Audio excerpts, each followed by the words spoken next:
Hello and welcome to this week's edition of Wednesday Wisdom.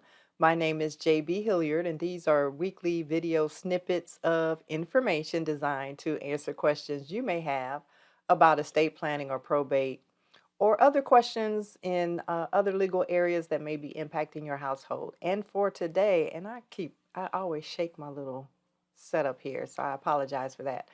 Let me do this.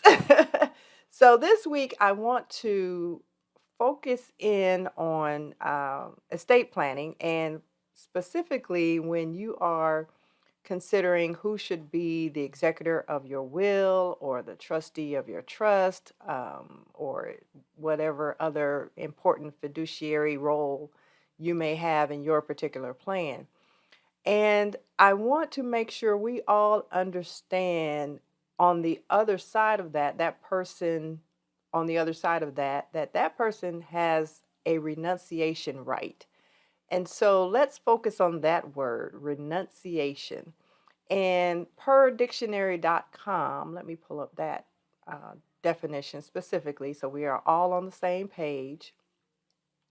That is an act or instance of relinquishing, abandoning, repudiating, or sacrificing something as a right, title, person, or ambition.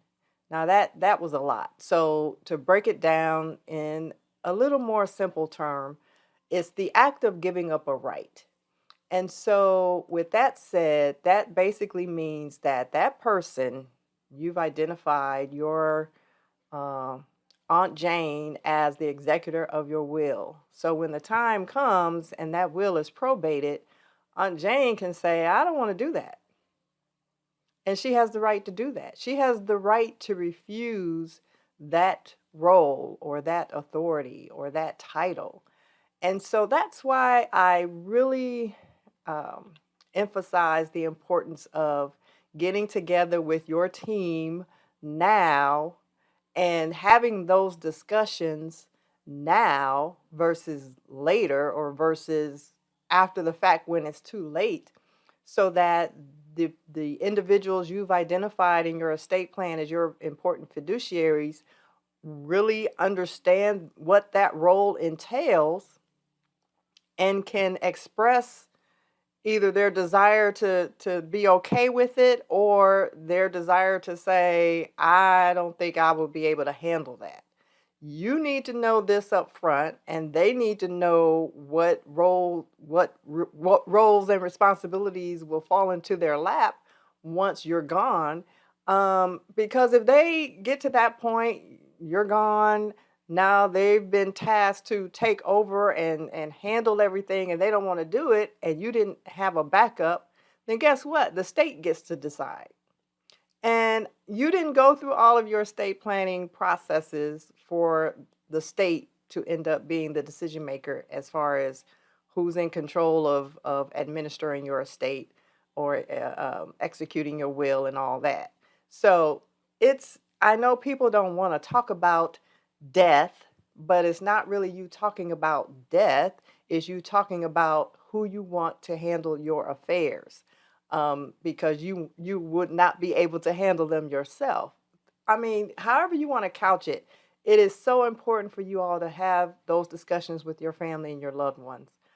Don't put people on the spot by, thinking that they are obligated to you to say yes, because they're not. I mean, and you would prefer to have these discussions when the emotions are not the controlling factor, where everyone is competent to have to communicate with each other and have however in-depth a discussion is needed to flesh all of this out. So renunciation. So remember, your fiduciaries have the right to refuse that role at that time when it is bestowed upon them, and so you don't want that to happen.